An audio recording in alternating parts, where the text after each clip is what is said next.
MDH chana masala. ಈಗ ಕಡಲೆ ಇರಲಿ, ಹಲಸಂಡೆ ಬೀಜ, ಕಪ್ಪು ಕಡಲೆ ಅಥವಾ ಬಿಳಿ ಕಡಲೆ, ಎಲ್ಲವೂ ಸ್ವಾದಿಷ್ಟವಾಗುತ್ತೆ. 10ನೇ ಬಾರಿಗೆ ಸಿಎಂ ಆಗ್ತಾರಾ ನಿತೀಶ್ ಕುಮಾರ್? ತಡರಾತ್ರಿವರೆಗೂ ಅಮಿತ್ ಶಾ ನಡ್ಡಾ ಸಭೆ.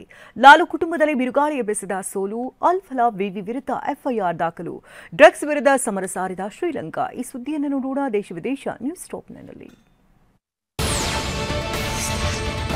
ಬಿಹಾರ ವಿಧಾನಸಭೆಯಲ್ಲಿ ಎನ್ಡಿಎ ಭರ್ಜರಿ ಬಹುಮತ ಪಡೆದಿದೆ. ಜೆಡಿಎಗೆ ಹೋಲಿಸಿದ್ರೆ ಬಿಜೆಪಿ 4ಕ್ಕೂ ಹೆಚ್ಚು ಸ್ಥಾನದಲ್ಲಿ ಗೆದ್ದಿದ್ದು ಅತಿದೊಡ್ಡ ಪಕ್ಷವಾಗಿ ಹೊರಹೊಮ್ಮಿದೆ. ಮತ್ತೊಂದು ಕಡೆ ಬಿಹಾರದ ಜೆಡಿಯು ನಾಯಕರು ನಿತೀಶ್ ಅವರೇ ಮುಂದಿನ ಸಿಎಂ ಅಂತ ಹೇಳಿದ್ದಾರೆ. ಇತ್ತ ಎಲ್ಜೆಪಿ ಪಕ್ಷದ ಮುಖ್ಯಸ್ಥ ಹಾಗೂ ಕೇಂದ್ರ ಸಚಿವ ಚಿರಾಗ್ ಪಾಸ್ವಾನ್ ನಿನ್ನೆ ನಿತೀಶ್ ಕುಮಾರ್ ನಿವಾಸಕ್ಕೆ ಭೇಟಿ ನೀಡಿದ್ರು.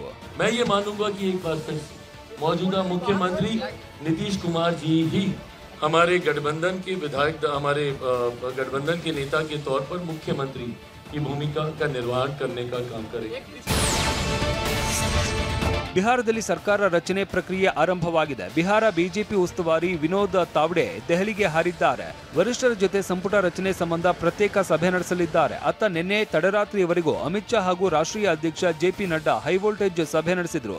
ಬಿಹಾರದಲ್ಲಿ ಸರ್ಕಾರ ರಚನೆ, ಸಂಪುಟ ರಚನೆ ಬಗ್ಗೆ ಚರ್ಚಿಸಲಾಯಿತು ಎನ್ನಲಾಗ್ತಾ ಇದೆ. ಬಿಹಾರ ವಿಧಾನಸಭೆ ಚುನಾವಣಾ ಫಲಿತಾಂಶ ಆರ್ಜೆಡಿ ನಾಯಕ ಲಾಲು ಪ್ರಸಾದ್ ಯಾದವ್ ಕುಟುಂಬದಲ್ಲಿ ಬಿರುಗಾಳಿ ಎಬ್ಬಿಸಿದೆ. ಸೋಲಿನ ಹಿನ್ನೆಲೆಯಲ್ಲಿ ಲಾಲು ಪುತ್ರಿ ರೋಹಿಣಿ ಆಚಾರ್ಯ ತಮ್ಮ ಕುಟುಂಬದೊಂದಿಗಿನ ಸಂಬಂಧ ಕಡಿದುಕೊಂಡಿದ್ದಾರಲ್ಲದೆ ರಾಜಕೀಯ ನಿವೃತ್ತಿಯನ್ನು ಘೋಷಿಸಿದ್ದಾರೆ. ನಿನ್ನೆ ಸಂಜೆ ತಂದೆಯ ಆಶೀರ್ವಾದ ಪಡೆದು ನಿವಾಸದಿಂದ ತೆರಳಿದ್ರು. संजय रमेश तेजस्वी यादव से पूछिए, मेरा कोई परिवार नहीं है, वही लोग निकाला है हमको परिवार से, क्योंकि रिस्पॉन्सिबिलिटी लेना नहीं है उनको.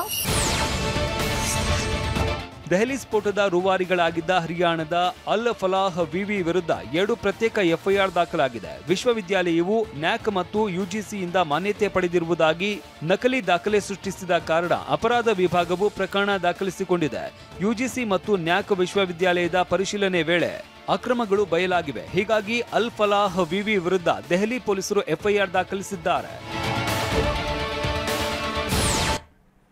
17 ಆಟಗಾರರನ್ನ ಉಳಿಸಿಕೊಂಡ ಆರ್ಸಿಬಿ. ಇನ್ನು ರಸಲ್ನ ಬಿಡುಗಡೆ ಮಾಡಿದ ಕೆಕೆಆರ್. ಇನ್ನು ಸ್ಯಾಂಡಲ್ವುಡ್ ನಟಿ ಬಿಗ್ ಬಾಸ್ ಮಾಜಿ ಸ್ಪರ್ಧೆಗೆ ಉದ್ಯಮಿ ಕಿರುಕುಳ.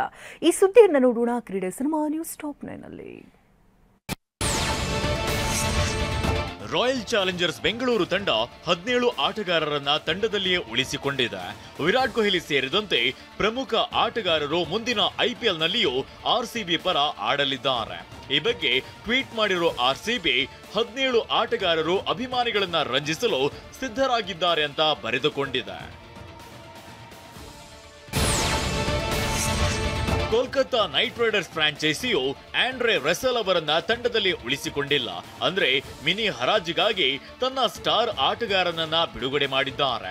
ಕಳೆದೊಂದು ದಶಕದಿಂದ ಕೋಲ್ಕತ್ತಾ ನೈಟ್ ರೈಡರ್ಸ್ ತಂಡದ ಅವಿಭಾಜ್ಯ ಅಂಗವಾಗಿರುವ ಆಂಡ್ರೆ ರಸೆಲ್ ಅವರನ್ನ ಇದೇ ಮೊದಲ ಬಾರಿಗೆ ಬಿಡುಗಡೆ ಮಾಡಿದ್ದಾರೆ.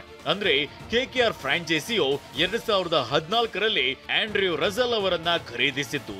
ಇದಾದ ಬಳಿಕ ಒಮ್ಮೆಯೂ ತಂಡದಿಂದ ಕೈಬಿಟ್ಟಿರಲಿಲ್ಲ.